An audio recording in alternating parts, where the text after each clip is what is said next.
चरणारविन्दं रामं रामानुजं सीतां भरतं भरतानुजं सुग्रीवं वायुसूनुं च प्रणमामि पुनः पुनः।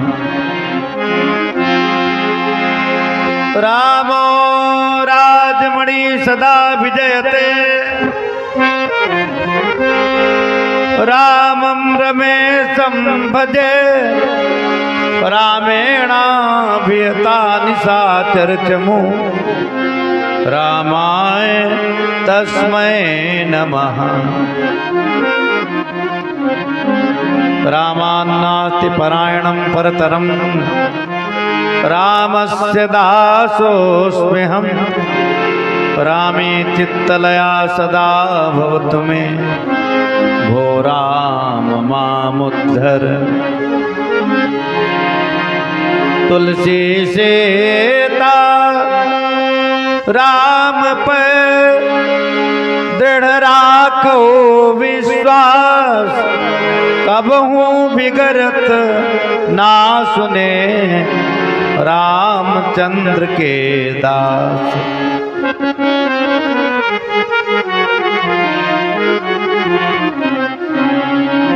बोलो श्री सीताराम भगवान की, श्री हनुमान जी महाराज की, बोलो श्री काली मैया की, गोस्वामी तुलसीदास जी महाराज की, सब संतन की। ओम नमः पार्वती पते हर हर महादेव शंभो। परमाराध्य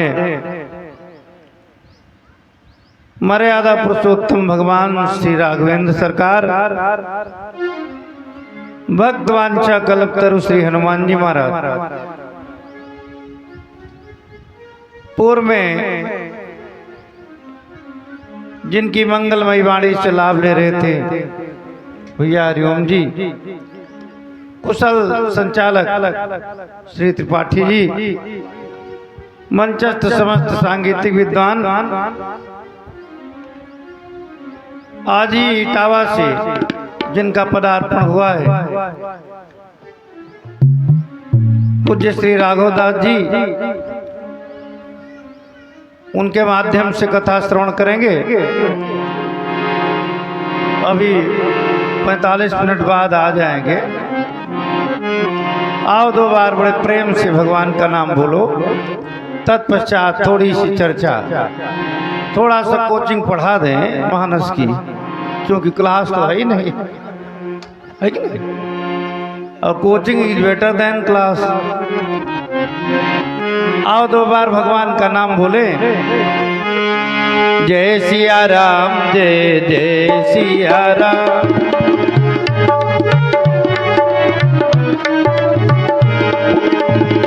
जय सिया राम, जय जय सिया राम।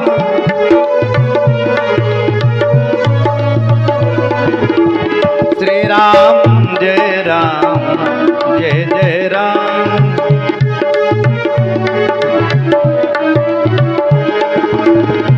जय सिया राम, जय जय सिया राम।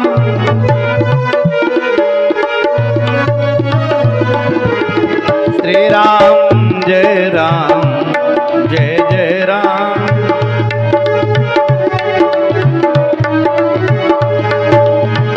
जय सिया राम, जय जय सिया राम।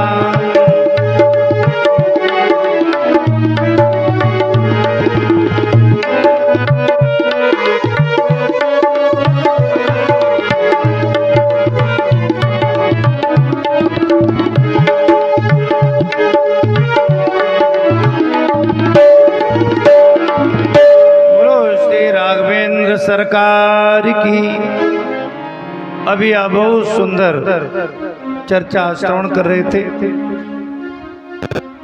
माता पार्वती ने जब भगवत विषय चर्चा की, राम के बारे में प्रश्न किया कि राम कौन है। राम कवन प्रभु पूछो तो ही कहिए बुझाई कृपा निधि मोहि। और शंकर जी बोले पार्वती और कोई चर्चा भले सुन लो, पर राम चर्चा हमसे न करो। पार्वती जी से भोलेनाथ बोले राम कथा हमसे मत सुनो। पार्वती जी बोली फिर और क्या, और कथा भी आप सुनाते हो? बोले नहीं सुनाते तो हम राम ही कथा, तो हम क्यों न सुने? तो शंकर जी इसलिए तो नहीं सुनाना चाहते थे कि घर में कथा कहेंगे तो दक्षिणा नहीं मिलेगी, है कि नहीं भाई? जहां वक्ता को दक्षिणा नहीं मिलती वहां टाला करता है। पर यह बात नहीं, क्या बात है? शंकर जी बोले राम कथा तुमको परती नहीं, सजती नहीं। ये कैसे जाना? शंकर जी ने कहा पूर्व जन्म में हम कथा सुनवाने ले गए थे, बड़े हाई फाई टॉप क्लास के कथावाचक के पास ले गए थे, कुंभज ऋषि के यहाँ, और हम कथा सुनने लगे और तुम आए बाएं साएं कर रही थी, तुमने कथा में ध्यान ही नहीं दिया। अच्छा, कथा सुनने जाए और कथा न सुने तो इसका बड़ा घातक परिणाम होता है।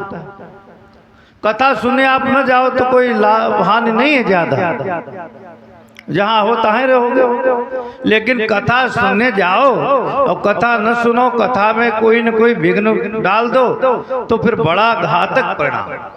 कथा ये देवी देवताओं को भी माफ नहीं करती। सती जी कथा सुनने गई और कथा नहीं सुनी तो उनको संदेह हो गया, क्योंकि कथा ही संदेह दूर करती है, और संदेह दूर करने की कोई टेबलेट नहीं है। निज संदेह मोह भ्रम हरनी,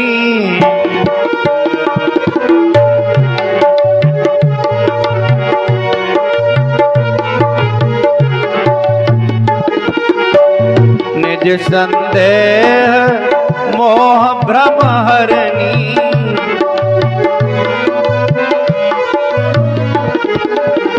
करूं कथा भव सरिता तरनी।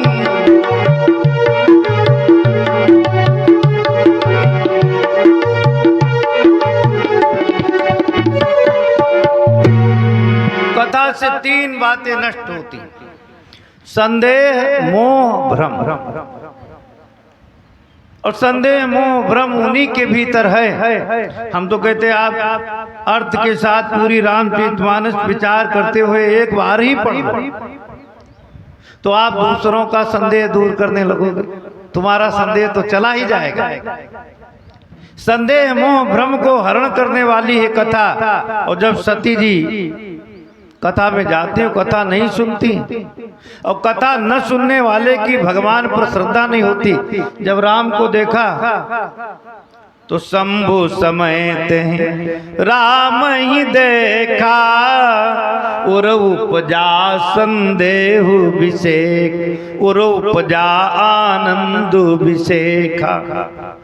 शंकर जी ने कथा सुनी इसलिए विशेष आनंद हुआ, और सती ने नहीं सुनी तो सती स्वदशा शंभु कह देखी, उर उपजा संदेह विषेखी। विशेष दोनों को है, एक को विशेष आनंद और एक को विशेष संदेह।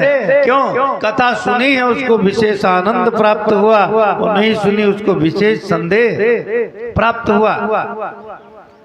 तो शंकर जी बोले कथा सुनाने तो ले गए थे और कथा मन से सुनी नहीं, और परिणाम क्या हुआ? अपने पिता के यज्ञ में ही जल करके भस्म हो गया। और जलने के बाद हिमाचल के यहाँ तुम्हारा जन्म हुआ, और इतनी घोर तपस्या की, और तपस्या करने के बाद में अभी शादी के थोड़े ही दिन हुए। हम सोचते हैं ये इस जिंदगी में थोड़ी देर तो प्रेम से रह ले, काय छुड़ौती हो जाए। इसीलिए राम कथा के बारे में मत पूछो, राम कथा तुमको सूट नहीं करती। पार्वती जी बोले गलती किसकी थी?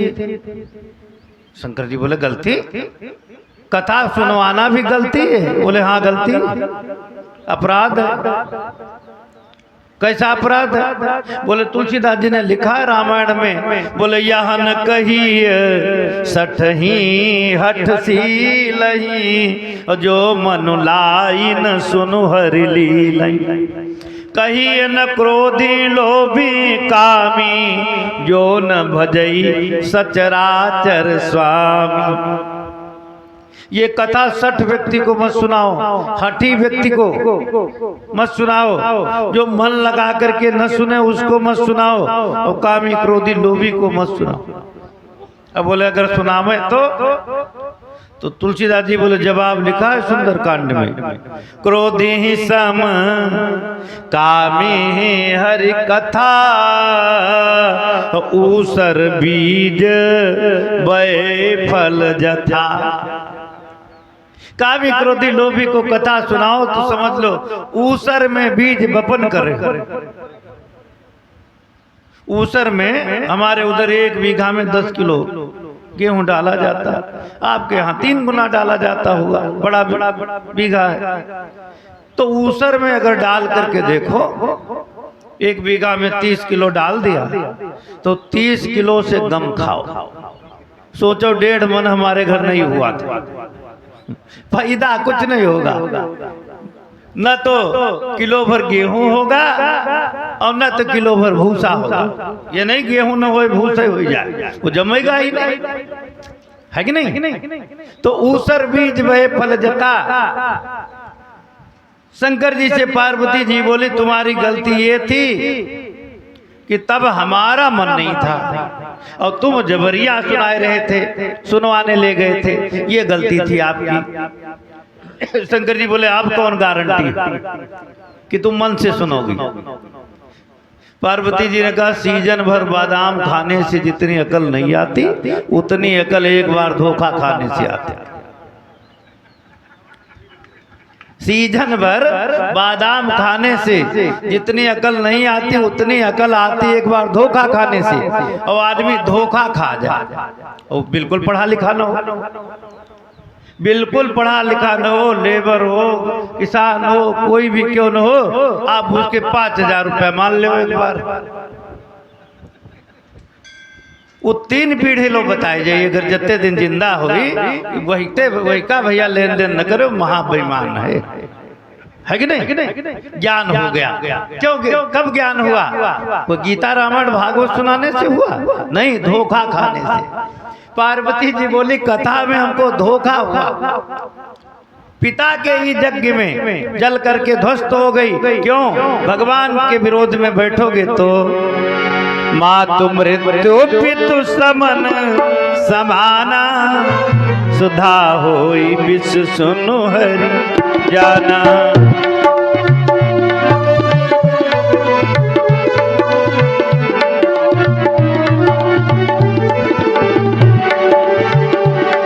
मातु मृत्यु पितु समन समाना, सुधा होई विष सुनु हरि जाना।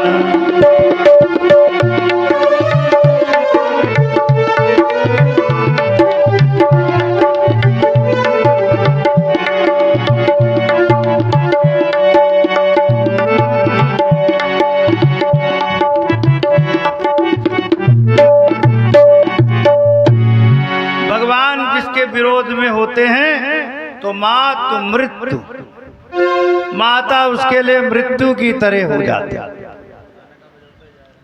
और पितु समन समाना, समन माने सम्मन नहीं होता, अग्नि समन विभाग होता नहीं। समन माने क्या होता? समन में तालबी सा है, समन माने होता नष्ट करना। और यमराज, समन यमराज का पर्यायवाची है। समन माने यमराज, यमराज समन है, वो सम्मन नहीं भेजते हैं, वो समन नहीं करते हैं। यमराजस्तु महावैद्यो, शास्त्र ने कहा सबसे बड़े डॉक्टर कौन है? यमराज। सब कहीं से जवाब हो जाए, यमराज कहते हमारे क्लिनिक पर लाओ, हम तो ठीक ही करके मानेंगे। इसीलिए कोई कितना बड़ा डॉक्टर हो, वैद्य हो, महाशब्द नहीं लगाना चाहिए। कह दो ये महावैद्य है, नहीं, गलत बात। महावैद्य माने यमराज। यात्रा निद्रा विप्राणाम महाशब्दों न रोचते। यात्रा में, निद्रा में, ब्राह्मण में ये महाशब्द खराब लगता है। कोई कितने बड़े टूर पर गया हो, ये नहीं बोल सकते महायात्रा पर गया। महायात्रा माने शव यात्रा, वो सबसे बड़ी यात्रा है। चाहे गांव के बहरे लोग जाए, लेकिन वो महायात्रा है। क्यों? आपको अमेरिका छोड़ दिया जाए, अमेरिका से फिर कानपुर आ जाओ, नहीं आओ। इसीलिए मनुष्यों के रस्सी नहीं पड़ी गले में, जानवरों को बांध कर रखा जाता है। क्यों? जानवर मुक्त है, इनको कोई मोह माया थोड़े नहीं। जानवर को ले जाओ, कोई गाय बैल भैंस, तुम जाओ बछरावा पार के छोड़ दो जाए, वो खानपुर कभी नहीं आएगी, तो वो तो मुक्त है। उसका यहाँ से प्रेम थोड़े नहीं है कि क्या बताए बबलू भैया याद कर तुम्हें चली जरूर, भैंसियों कमो ना सोची।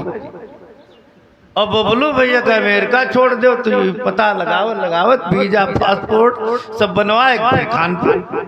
तो बोले जो बंधाई है खानपुर से, फर्जी रस्सी बेकार करो, उसको बांध करके क्या करोगे? और हम लोग 10 रस्सियों से बंधे, जानवर एक ही रस्सी से बंधा होता।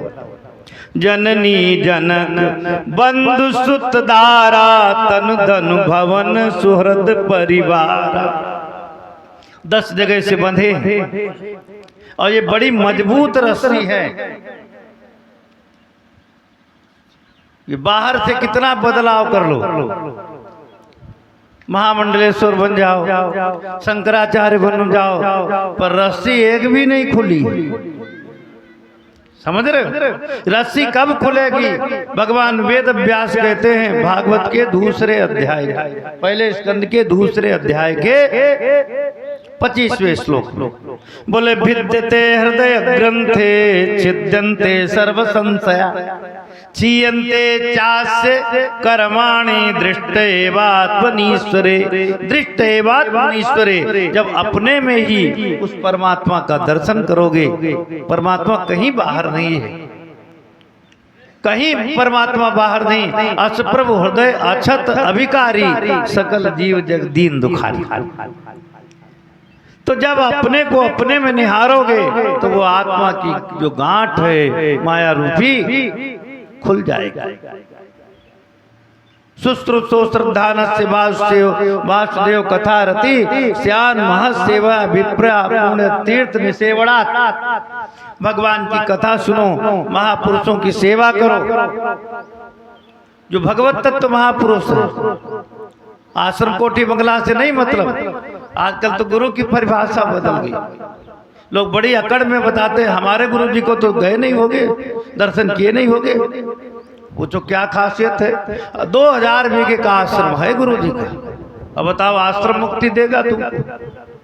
गुरु जी के 200 कमरे बने हैं, वो कमरे मुक्ति देंगे?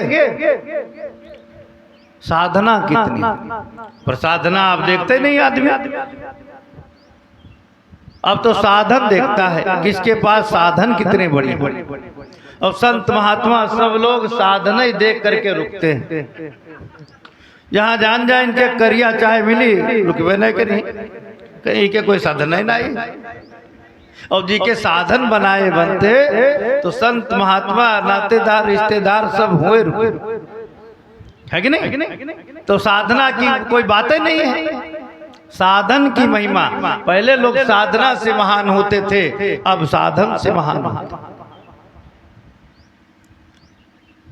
पार्वती जी बोली महाराज तब कर अस विमोह अब नाही, राम कथा पर रुचि मन मांग। पहले जैसा मोह अब नहीं है, अब राम कथा पर रुचि है। और जब कथा में रुचि होती है तो कथा सब समझ में आती है। कथा कोई जरूरी नहीं पढ़ा लिखा आदमी हो वही समझ पाएगा। यदि पढ़ा लिखा आसानी से समझ लेगा, लेकिन समझ ही लेगा इसकी कोई गारंटी। कथा श्रोता की दो विशेषताएं गोस्वामी जी ने बताई। भगवान की कथा वो सुन सकता है जिसे काव्य शास्त्र अलंकार व्याकरण पुराण आदि का ज्ञान हो, वो कथा आराम से समझेगा। अब कुछ भी ज्ञान न हो तो भगवान के चरणों में भक्ति हो और दो में से एक बात भी नहीं तो कथा में भले बैठ जाए पर कथा नहीं बैठेगी, कथा बैठेगी ही नहीं। अब कथा न बैठी तो कथा में बैठे रहो दिन भर, साल भर बैठो। शक्कर की बोरी पर कोई आदमी सवेरे शाम तक बैठा रहे, बताओ कल्याण होगा? अब बोरी से 50 ग्राम निकाल कर बढ़िया पानी में गबड़ के और पी ले तो कुछ तसल्ली मिली कि नहीं? कब तसल्ली मिली? जब शक्कर भीतर गए। ऐसे कथा जब भीतर जाएगी तब कल्याण होगा। एक गांव में भागवत कथा होती थी और टाइमिनल कथा होती थी। जैसे आपके यहाँ 2 साल से शेड्यूल गड़बड़ हुआ है, नहीं तो वो 3, 4, 5 होती थी। तो शायद सोचा हो कि 3, 5 ज्यादा ठीक नहीं है। कहेंगे भोला पंडित 3, 5 कह रहे हैं, 3 चालू होते 5 पर बंद हो जाते। तो पिछले वर्ष माता जी के मंदिर में भगवान की स्थापना भी हुई इस बार। और देखो ये तो केवल बहाना है कि हम लोग कुछ करते हैं, जब इनकी जिस समय इच्छा होगी उस समय करवाएंगे। एक गांव में रेगुलर कथा होती थी भागवत की और वही पंडित जी आए और कथा में बहुत ज्यादा भीड़ जुटे। तो उसी समय 16 वर्ष की अवस्था थी। एक राजा का इकलौता वारिस राजकुमार घोड़े पर सवार होकर के सैर सपाटा के लिए निकला। उसने बाहर ही बाहर, जैसे माइक लगा है तो कथा तो बाहर भी सुनाई पड़ती, हो सकता भीतर वालों की समझ में ना आवे, बाहर वाला को समझ ले। पंडित जी कथा सुना रहे थे, धुंधकारी गोकर्ण का उपाख्यान। गोकर्ण जी अपने पिता को उपदेश देते हैं, असारा कलु संसारा दुख रूपी विमोह का, सुता कस्य धनम कस्य स्नेहवान ज्वलते निसम। गोकर्ण जी ने पिताजी से कहा, किं कर्तव्य विमूढ़ पिता को पुत्र उपदेश दे रहा है। ये सनातन धर्म। बोले पिताजी ये संसार असार है, दुख रूपी है, मोह में डालने वाला है। सुता कस्य धनम कस्य स्नेहवान ज्वलते निसम। बेटा किसका, धन किसका? न किसी का बेटा है न किसी का पैसा है। बहुतेरे लोग ऐसे हैं, बीमार हो जाए तो जब बेटों को पड़ोसी खबर देंगे तो उनको पता चलेगा, नहीं तो पता ही नहीं। और आपका पैसा है, खूब जमा है, लेकिन तुम्हारे पैसे पर घर वाले हिसाब लगाएंगे कि कोमा में भर्ती होंगे 4-6 दिन, 8-10 लाख रुपया लुट जाएंगे। जी है ही नहीं, पैसा बच्चे को और काम आई, इनका तो मरे है। अब जीव जई है तो कौन सोने के रीट पैदा कर दे। तो आदमी तुम्हारे पैसे पर गणित लगाता है, पैसा तुम्हारा है और आदमी सोच रहा कि तुम्हारा पैसा तुम पर खर्च किया जाए कि नहीं, क्योंकि बुढ़ापा में तुम तो कह नहीं सकते, तुम तो मरणासन्न हो, कह नहीं सकते कि हमारे पर खर्च जरूर करो।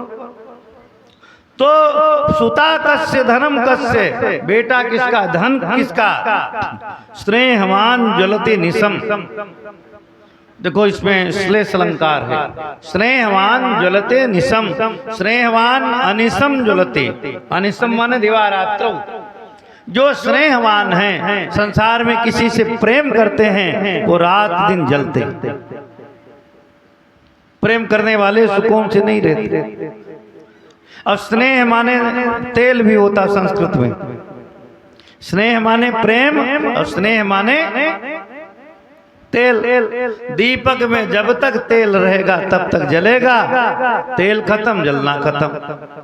संसार में जहां तक स्नेह है वहां जलन है। जिन व्यक्तियों से तुम्हारा कोई लेना देना नहीं, उनसे न तुमको दुख है न सुख है। स्नेहवान ज्वलते निशम। 16 वर्ष की नई उम्र का राजकुमार घोड़े पर सवार था, बात उसके पल्ले पड़ गई, दिमाग में बैठ गई। राजकुमार घोड़े से उतर पड़ा,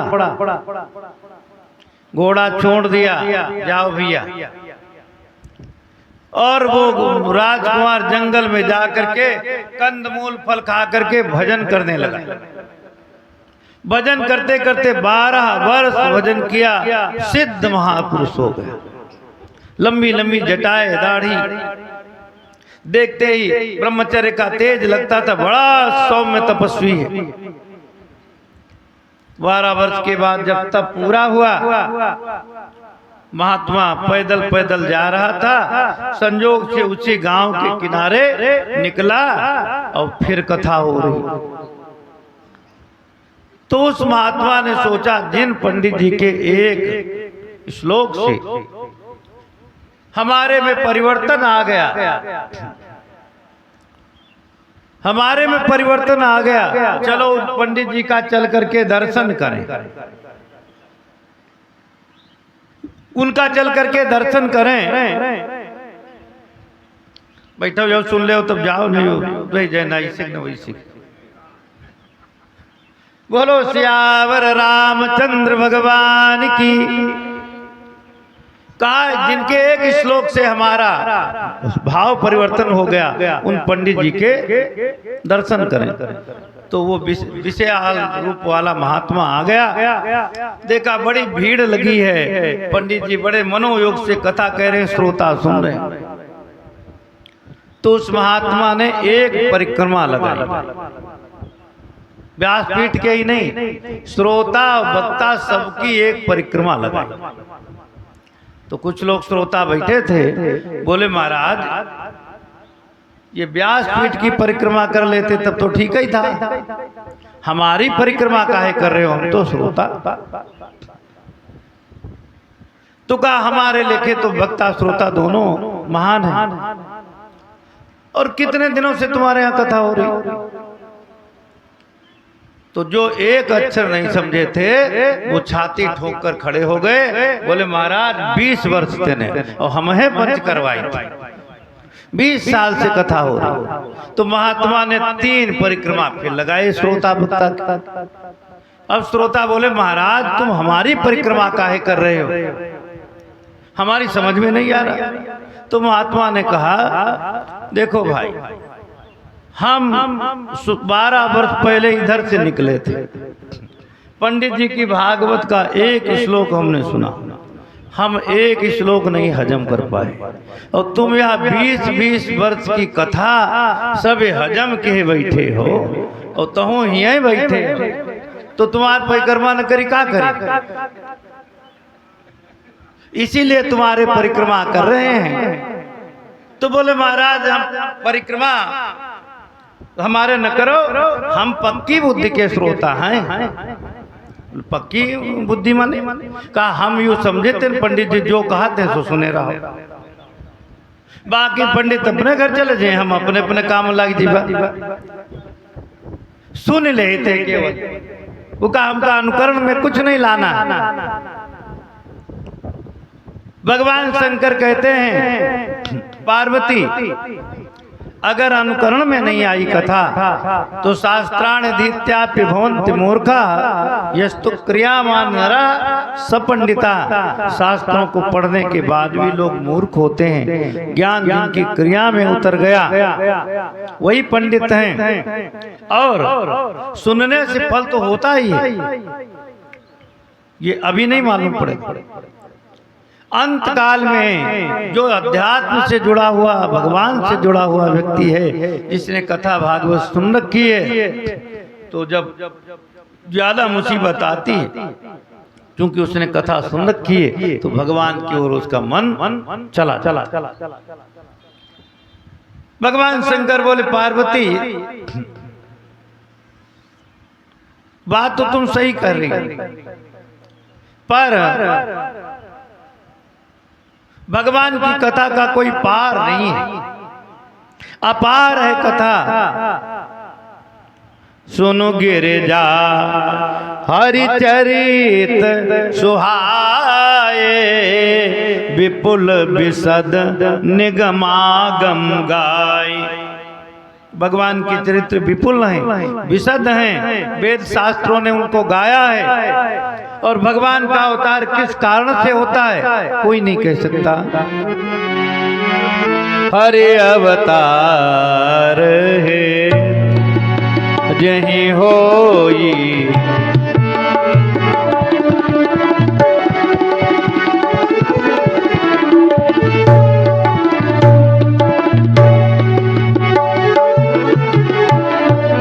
इदमित्थम कहीं जाई न सोई,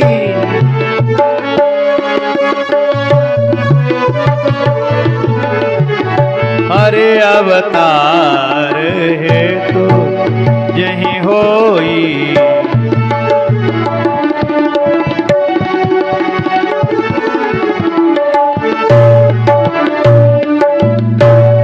भगवान का अवतार जिस कारण से होता है, इदम इत्थम कही जाए न सोई। इदम इत्थम माने इदम इत्थम, ये अवतार इसलिए हुआ है, ऐसा नहीं कहा जा सकता।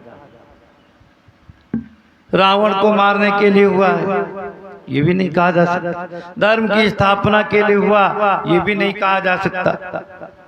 दुष्टों का दमन करने के लिए हुआ ये भी नहीं कहा जा सकता। ये तो सबके अनुमान हैं। पर गोस्वामी जी ने एक बात कही, सो केवल भगतन हित लागी, परम कृपाल प्रणत अनुरागी। भगवान प्रणत अनुरागी हैं। प्रणत माने शरणागत, शरणागत पर प्रेम करने वाले हैं। बाकी उनके अवतारों की कोई सीमा नहीं है। जल सीकर रजकन गनि जाही, रघुपति चरित न बरनी सिराही। जल सीकर, सीकर माने जल कणिका, कोई सुई, कोई सीख को पानी में डुबो दो, अब पानी से निकाल लो सीख, तो सीख की नोक में जो बूंद लगी होती छोटी, उसको ऐसे छींटा मारो, उससे जो छोटी छोटी बिंदुएं होती उनको जल कणिका कहते हैं। उन्हीं को संस्कृत में सीकर बोलते हैं।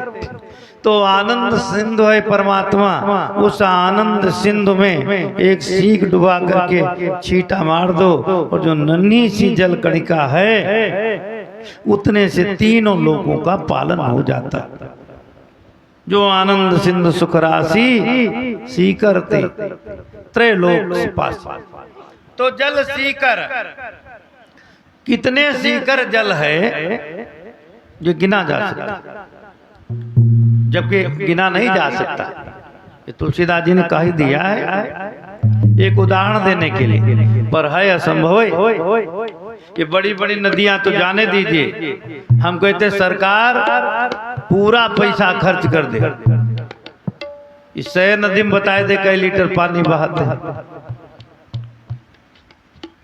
और नरेगा में यहाँ दे दो यार काम कह दो नरेगा वाले लीटर गिने तो ये 2 महीना में पूरा यूपी का पैसा खाए और सराय या नदी ज्यों की त्यों गिना नहीं जा सकता। लेकिन तुलसीदास जी बोले ये असंभव भले संभव हो जाए। जल सीकर रज कन गनी जाए। पृथ्वी पर कितने धूल के कण हैं, ये उससे भी मुसीबत। एक मुट्ठी भर मिट्टी में कितने कण हैं, कितने अणु हैं, नहीं गिना जा सकता। सांख्य शास्त्र में जालांतर्गता भानु यसूक्ष्मम् अवलोक्यते खड्त्रिंशत् भागमादाय परमाणु समुच्यते। कभी जब विंडो में सूर्य की किरणें आती हैं, देखा होगा सबका अनुभव, सूर्य की किरणें जब विंडो से आती हैं तो उस सूर्य की किरणों में कितने छोटे छोटे धूल के कण दिखाई पड़ते हैं। और उस एक कण का 36वां भाग परमाणु कहा जाता है। कितने परमाणु हैं गिना जा सकता है। भागवत में कहते हैं रजांश भूमेर गणयित कथंचित कथंचित भूमेर रजांश कणान गणयित। पृथ्वी पर कितने धूलि के कण हैं ये गिन सकता है मनुष्य, पर भगवान की कथा कहते कहते अंत नहीं। हम लोग तो चलो नौसिखिया कथा बातें, जो टापर वक्ता है राम कथा के है वो हमरे इतना कहो हम ना कुछ कह पाए तो ब्रह्मा जी का कह पाए। जहां पर हम हैं हुए पर ब्रह्मो जी हम भी पूरी नहीं कह पाए और ब्रह्मा जी भी पूरी नहीं कह पाए, है कि नहीं। बालकांड के 12वें नंबर दोहा में देखो टापर वक्ताओं की सूची। शारद शेष महेश विधि आगम निगम पुराण नेति नेति कई जासु गुण करई निरंतर गान। शारद टापर वक्ता सरस्वती, सरस्वती की कृपा से लोग कथा कहते हैं पर सरस्वती नहीं कह सकती। शेष शेष भगवान 2000 जिह्वा से कथा कहते हैं पर कथा पूरी नहीं है। महेश विधि शंकर जी 5 मुख से, ब्रह्मा जी 4 मुख से। आगम निगम, आगम माने शास्त्र और निगम माने वेद। अच्छा निगम का अलग अलग अर्थ होता है। अब कहो जल निगम में यहाँ जल क्या वेद ना अर्थ लगे वो अलग चीज है। वो निगम एक जात भी होती है पर यहाँ निगम का अर्थ है भेद। नितराम गमयति बोधेति स निगमो भेदा, जो हमें निरंतर बोध प्रदान करे, निरंतर ज्ञान दे उसको कहते हैं निगम। आगम निगम पुराण और 17-18 महापुराण है, 18 उप पुराण। और स्कंद पुराण में तो 72 पुराण बताए। स्कंद पुराण जो गीता प्रेस से संक्षिप्त स्कंद पुराण छपता है तो उसमें 18 महापुराण, 18 उप पुराण, 18 अति पुराण, 18 लघु पुराण, 72 की संख्या दी है। तो पुराण कह देने पर सबका नाम आ गया और बोले ये सब वक्ता नेत नेत कहे जास गुण करें निरंतर। निरंतर गान करते हैं पर कोई पूरा नहीं कर पाया। काकभूषण जी कथा सुना रहे थे गरुण जी को और गरुण जी से बोले महाराज इस नीलगिरी पर्वत पर कथा कहते कहते हमको 27 कल्प हो गए। यहाँ बसत मोही सुनु खगई सा बीते कल्प 7 अरबी सा।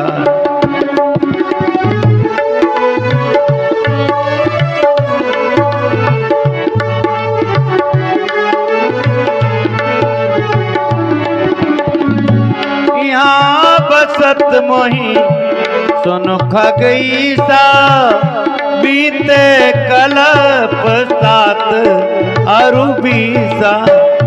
यहाँ बसत मोही सुनु खगई सा बीते कल्प 7 अरबी सा।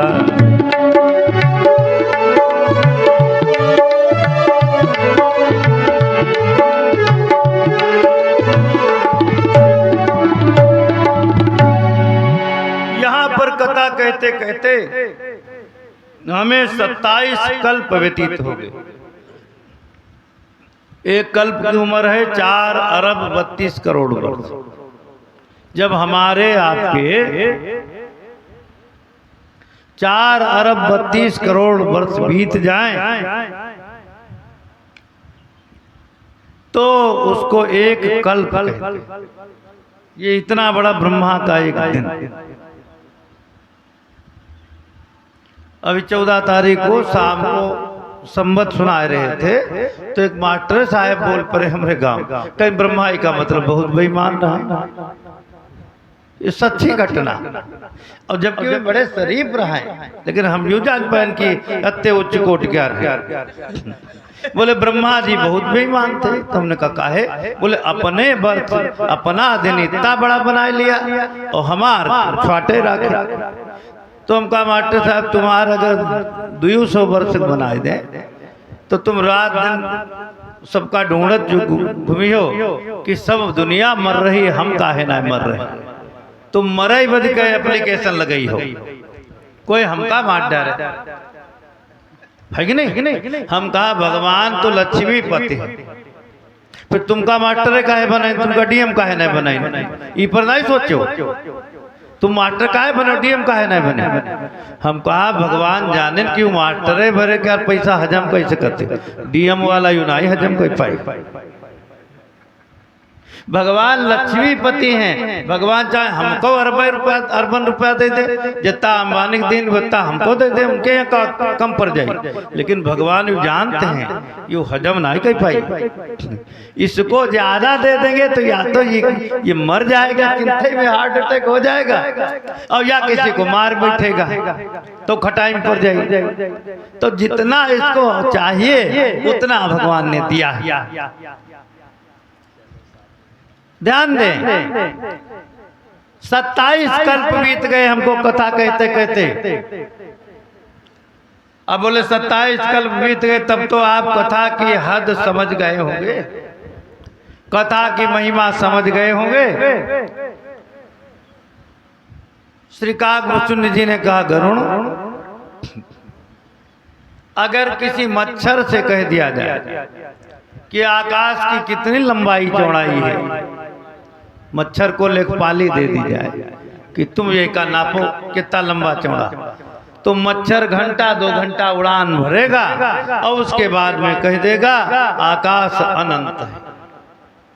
और गरुण जी आप तो अपार पराक्रमी हो, जो प्रश्न मच्छर से किया गया वही आपसे किया जाए, तो आप अपार पराक्रमी होने के नाते 1000-2000 वर्ष की उड़ान भरोगे और बाद में बात वही कहोगे जो मच्छर ने कही, वही बात कहोगे। आप महाराज जी हैं, इनसे मंत्र ले लो तो ये भी कहेंगे भगवान का भजन करो कल्याण हो जाएगा, है कि नहीं? और शंकराचार्य जी कहे का राम नाम बोलो नाश हो जाए। जो ये कह रहे वही वो कहेंगे, है कि नहीं? तुम्हें आदि खग मसक प्रजनता नभ उड़ाई नहीं पावई अंता, तिमि रघुपति महिमा अवगाहा तात कबों को पाव की था। भगवान की कोई था नहीं, तो भगवान के समान भगवान है। निरुपमन निरुपमन उपमान राम समान राम निगम कहे। निरुपमन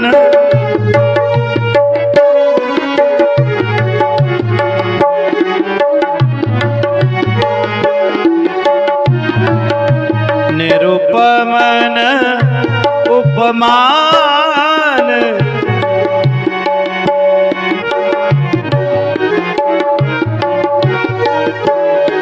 निरुपमन उपमान राम समान राम निगम कहे। निरुपम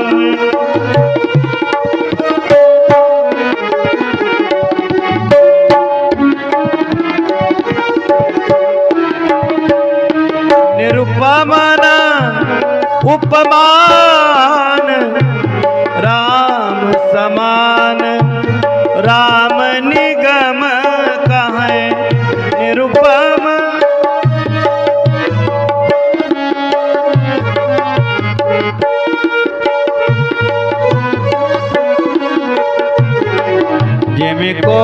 कोटि सत हद्योत सम रवि कहत अति लघु ताल है निरुपम।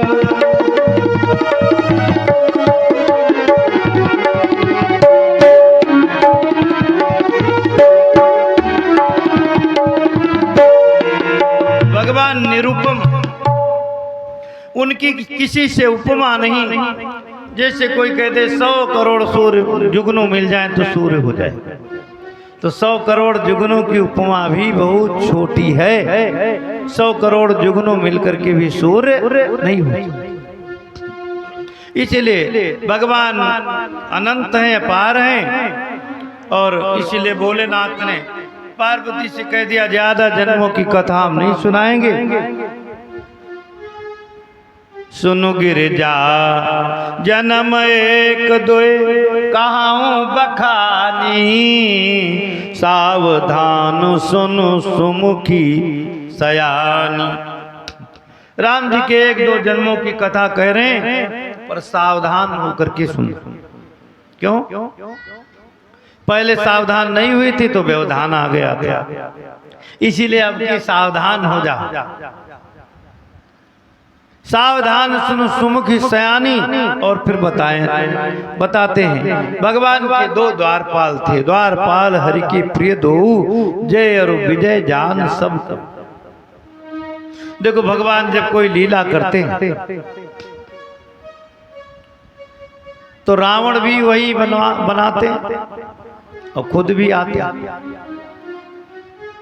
जैसे कहीं से रामलीला रासलीला होती तो पूरी कंपनी आती एक साथ, है कि नहीं? सोचो खानपुर का कोई एक्टर वहां सम्मिलित कर दे, वो सब पूरी कंपनी वहीं से लाते हैं और सब एक ही वाहन पर लद करके आते हैं।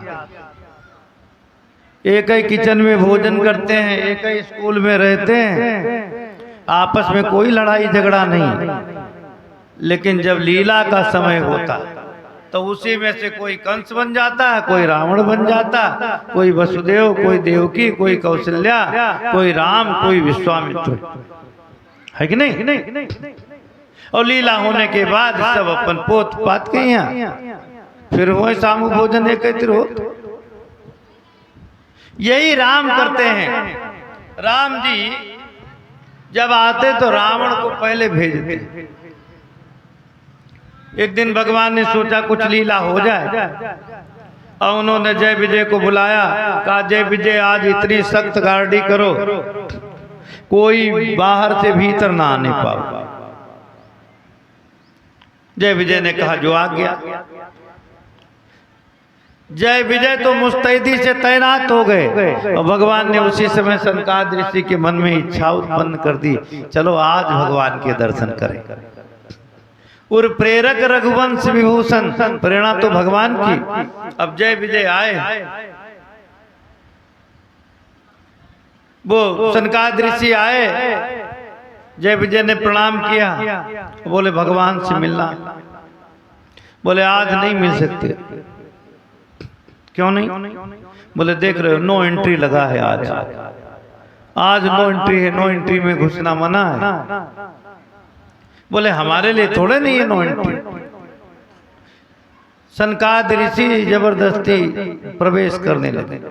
अब जय विजय तो पहलवान थे, ये 5-5 वर्ष की अवस्था वाले को पंचाय नहीं बाला पूर्वे शाम पूर्वजा, पूर्वजों के भी पूर्वत्य पर अवस्था 5 वर्ष की, धक्का देकर के पीछे कर दिया।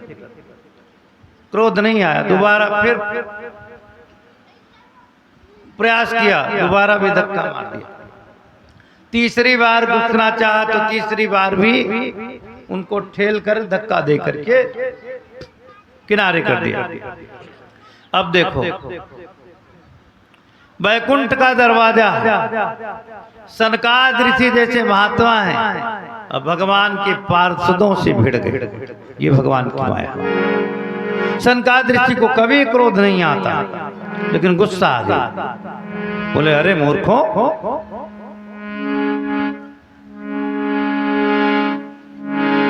ये तुम्हारी तो कोई औकात नहीं। तुम समझ क्या रहे हो अपने को? कोई डीएम हो क्या? 4th क्लास कर्मचारी हो तुम, गेट कीपर हो। क्लास 1, 2, 3 में नहीं आते ये। गेट कीपर कोई बड़ा पद है? तुम तो गेट कीपर हो, कोई बड़ा पद नहीं। तुम्हारे जो मालिक हैं उनकी भी इतनी औकात नहीं कि हमको धक्का मार दें। पापियों तेरी तो कुछ औकात नहीं, विष्णु भी अगर चलकर आवे तो उनकी भी यह शक्ति नहीं जो हम पर शासन दिखलाए।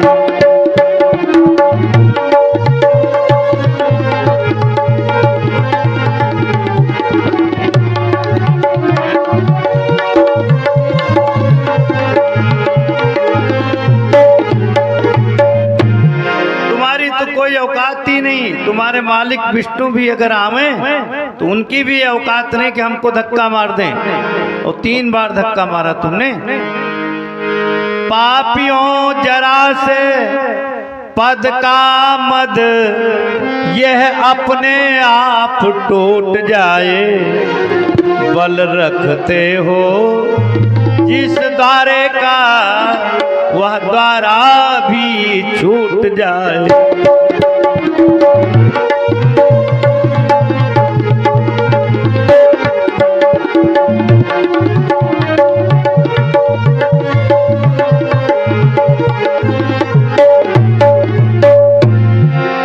तुम्हारी ड्यूटी बंद, तुमको सस्पेंड नहीं कर रहे हैं, टर्मिनेट कर रहे हैं, नौकरी से ही निकाल रहे। 3 जन्म तक भूमि पर रहो पिशाच समान,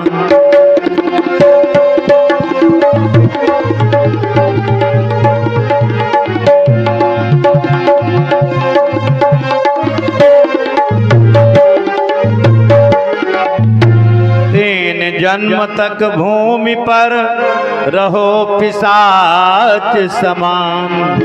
अब आगे मत कीजियो ऋषियों का अपमान।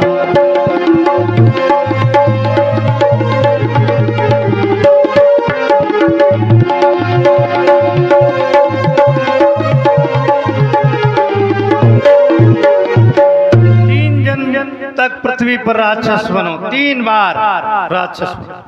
और वही जय विजय कश्यप और अदिति से हिरण्यकशिप और हिरण्याक्ष नामक दैत्य हुए। ये बड़े विकट दैत्य। रावण कुंभकर्ण ये जूनियर थे, हिरण्यकशिप हिरण्याक्ष इनसे बहुत सीनियर थे। क्योंकि रावण पृथ्वी पर अत्याचार मचाए था और हिरण्याक्ष तो पृथ्वी को लेकर के ही पाताल चला गया है कि नहीं? इसका मतलब वो पावरफुल ज्यादा होगा। और ऐसे समझ लो तुलसीदास जी इतने बड़े विद्वान, इतने बड़े साहित्यकार, लेकिन जब हिरण्याकश्यप हिरण्याक्ष को चौपाई में घुसेड़ने लगे तो ये चौपाई में ही नहीं आए, चौपाई में गए ही नहीं।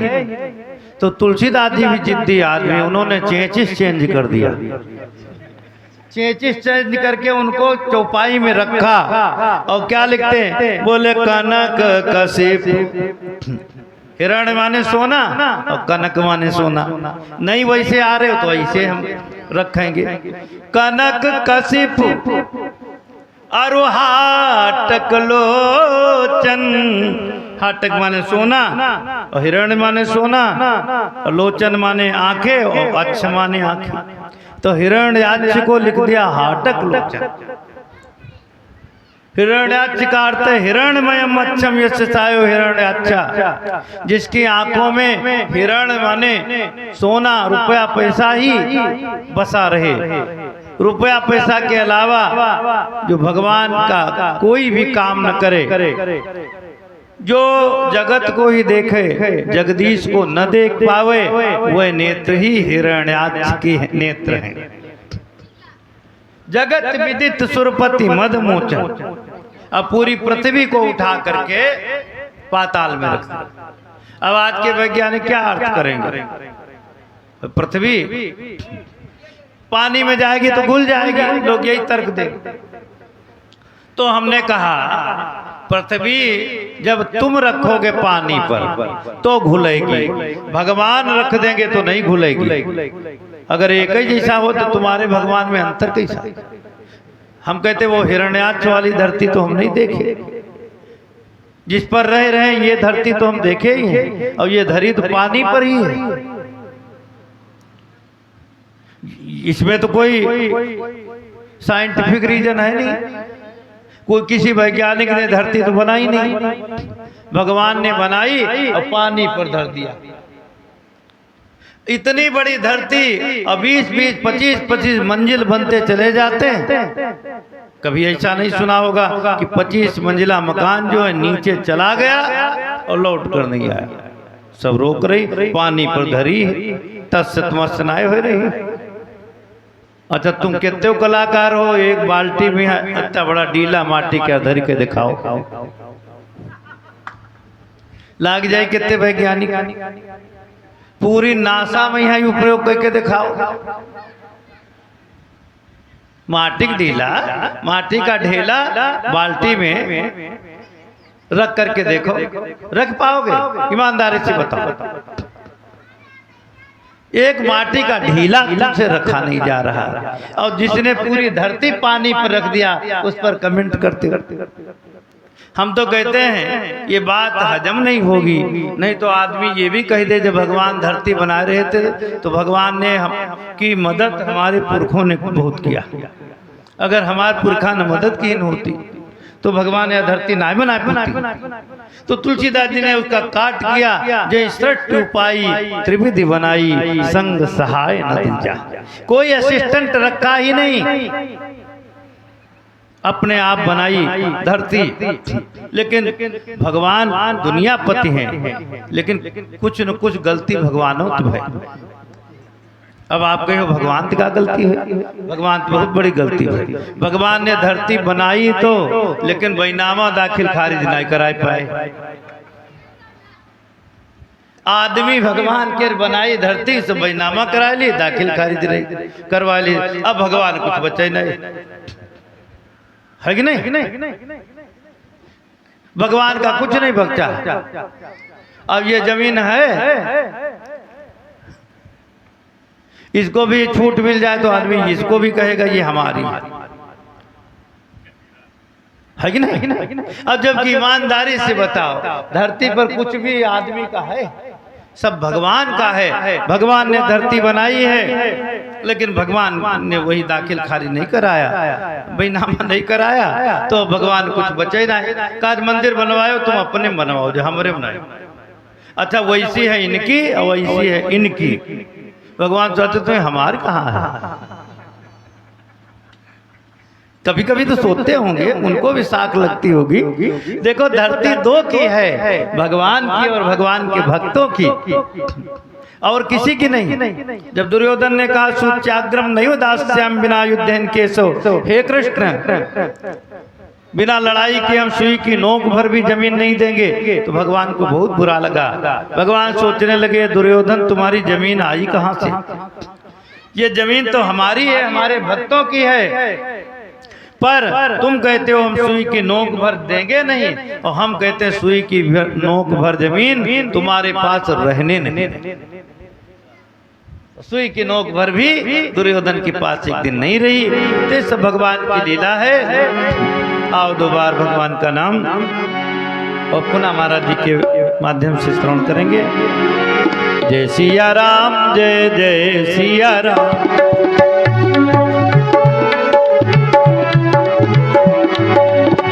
जय सिया राम, जय जय सिया राम।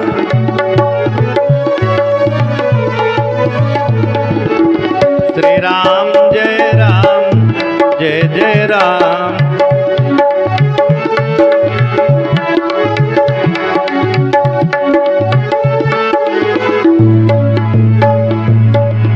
श्यावर रामचंद्र भगवान की।